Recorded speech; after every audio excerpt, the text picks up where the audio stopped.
malaki pong kalokohan din tong party list system na ito. Sa totoo lang po, malaking kalokohan, malaking panloloko, opo, at malaking kabastusan sa intensyon ng batas at malaking kababuyan, ito pong ginagawa nilang ito. Hindi naman lahat, pero karamihan po sa kanila. Binaboy na po nila ang sistemang ito. At tayo po mga Pilipino, unfortunately, mas makararami po sa atin ang wala pong alam dito at nagpapadala po sa kung ano-ano pong mga pangako at kung ano ho mga propaganda nitong mga grupong ito. But at the end of the day, wala silang silbi sa bayan. Yan po yung aking diretsahang sinasabi. Dahil sa pangyayari po sa PhilHealth, tahimik sila. Naku, naalala. Sa pangyayari sa budget, tahimik sila. Oo. Pagkatapos po ng halalan, sila po ay miyembro ng pinakamalaking sindikato sa bayan na ito. Nauso na naman itong mga, alam mo na, mga pampaswerte. Year of the stake na naman daw ngayon. So si Brad nga, ito, officiating po ito, no? Sa mga kasal, di ba? So may mga imbitasyon ka na natatanggap, right? Sa imbitasyon, lagi sinasabi kung ano yung petsa. Ano pa nakasulat doon? Year of the Lord. In the year of the Lord. Tama? 2025. Di ba? Opo. Hindi nakalagay doon, Year of the Snake. Correct. Or Year of the Rabbit. Wala namang ganun. Nakaasalalay ba talaga sa kung anong animal yung taon ngayon? Although maraming ahas ngayon, Brad. Easy. Oo. Kasi ngayon, pwede ko sabihin, our 2025 national budget is dedicated in the year of the crocodile. Oo, mas marami Sa akin dito naman galing yan. kaysa Hindi sa sa'yo akin. babagay yan. Ngayon daw po, more than 70%. More than pa. 75%. My gosh. This is a broken system, no? Ito hong ating party list system na ito. At mukha pong hindi natin natatanaw ang solusyon dito in the near future. Dapat maging specific yung batas Dahil po doon sa mga butas sa batas, nagkaroon po ng legal na mga lusot dito po sa party list. Wala namang monopolya sa mga gustong maglingkod sa bayan. Yun ho bang ikaw namimigay ng ayuda sa iyong distrito o lugar? O yung bang meron kang opisina na pinipilahan ng kung sino man at binibigyan mo ng mga sulat na iyan o anuman pong mga itinutulong mo? Diba? Lingkod yun. Paglilingkod yun. Fine. Pero higit doon, ano pa ang ginagawa mo? Diba? Halimbawa, gawa tayo ng election segment. O sige, sa lahat na tumatakbo sa party list, gagas namin kayo dito. Pero wala kayong control sa katanungan namin. Kasi ang unang tanong ko sa inyo, ano ba business interest mo at ng iyong pamilya? You know, first. Para namang yan, Ted? Para namang walang presumption of regularity. Para namang pinagdududahan mo ang lahat. Dapat sa panahong ito, tanggalin na po natin yung presumption of regularity. Kasi irregular na po ito Ano ba interest ng pamilya mo? Yung business interest, yun ang unang-unang katanungan. Diba? Pati ho sa mga gustong maging senador. Anong plataforma Hello? Puro pagbabalat kayo po yan. Puro pangako po yan. Ang unang tanong natin, ano ba ang business interest mo? Ano ba ang sitwasyon mong pinansyal ngayon? Sa isyung ito, kaya nangyayari ito dahil hinahayaan natin na yung sistemang maganda babuyin at patuloy pong binababoy dahil nga din sa parabagang tahimik lang tayo at wala tayo mismong pagbabago sa ating pong mga sarili bilang mga botante. Ibigay na po natin yun. Paano pa ang Supreme Court na maari mong dulugan na naman ng panibagong kaso? Diba sa isyong ito ho ng party list? Sino pa ho mapupunta doon para maghain po ng panibagong kaso? Ang grupong bayan na naman. Bayan o bayan muna. Na pinupulaan po dahil daw ho mga kaliwa. Sa totoo lang, ako iboboto ko bayan muna. With all due respect sa inyong lahat. Kasi palagay ko, sila ang nakapagbibigay sa akin ng serbisyo.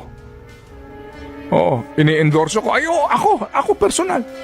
Kasi sa akin, sila may pakinabang sa bayan. Ang bayan may pakinabang po sa kanila. Kasi sila ho ng mga masigasig lang sino iboboto mo na party list group? Diba? Ba't mo iboboto sila? Diba? Kasi nadala ka sa patalastas. Sadala ka sa mga anyo ng mga plastic. Hindi ba? Nako, sa totoo lang. Alam ko din po sa mga panahong ito, batid ko na ngayon po'y balik sa opisina, balik trabaho, balik realidad, balik sa haba ng pila ang mga Pilipinong humihingi ng tulong sa mga politiko para makapagpagamot. Ang mga alipin ng mga politiko. Sinasadya nila na sa kanila pumila ang mga tao. Dahil doon sa ganung mga pagkakataon,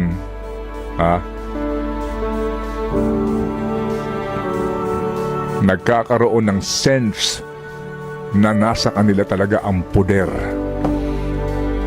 Na hindi ka matutulungan kung hindi ka pipila sa mga politikong ito. At yan po sana ang ating dapat na matakasan na bilangguan. Ang bilangguan ng maling kaalaman at informasyon at ang bilangguan ng maling sistema. Kawika po, Ani Balagtas. Kahit pabilhin mo ang lahat ng bilog na prutas, kung ang bibilugan mo naman sa Mayo 12 ngayong halalan ay mandurugas, araw-araw ka pa ding magiging malas. Kaya dapat maging wise tayo sa darating na halalan, Manong Ted, no? Malamang mga tulog pa yung mandurugas na yan at napuyat kagabi at pinag-uusapan Totoo na kung yun. paano nila nanakawin ang pera ng bayan. Sabi niya kasi. 132 araw pa ho ng ating pong pagpapabola at pagpapabudol na naman. So, meron po tayo dito magandang magandang kasabihan kasi nabanggit nitong si Ria kanina yung mga yung mga lucky color, mga charms, sorry po sa mga naniniwala diyan, ginagalang po naman natin 'yan, Kaya nga ako tandang-tanda ko pa dati, although ito ho ay akin ng iwinaksi, no? Yung bang ugali mo na para daw laging may laman ang iyong bigasan. Punuin mo yung bigasan mo sa pagpasok ng bagong taon. Lahat na ng mga mga patis, toyo, lahat yan. Dati-rati ginagawa din namin yan. Pati yung pagsalubong po ng mga may bilog-bilog. Diba? Alam mo yon yung Correct. ganung Polka dots. kaugalian. Dapat meron ka laman na pera sa bulsa mo. Maraming ganyan. At ginagalang po naman natin yan, yung ganyan mga paniniwala. But at the end of the day, mga kapatid, nasa sa atin pa rin po ito. Tama, diba? tumpa. Hindi sa iyo darating ang buenas kung talagang hindi ka magsisipag. Ito po ay napaka-importante kasi nga ang problema po sa bayan na ito, sa ginagawa po sa atin na panloloko ng ilang pong mga opisyal ng bayan, nananahimik po tayo, hindi ko mapagwari. Kaya nga minsan riyan naisip ko, ano ba ang problema sa bayan natin? Kung bakit ba ho tayo hindi umuunlad? Minsan kasi kung magbabasa ka ng mga artikulo, manonood ka sa mga makabuluhan ng mga palabas, tungkol nga sa pag-unlad ng ilang po mga bansa, basically po sinasabi talaga, nasa choice ng leader. Sa pagpili po ng mga nanunungkulan.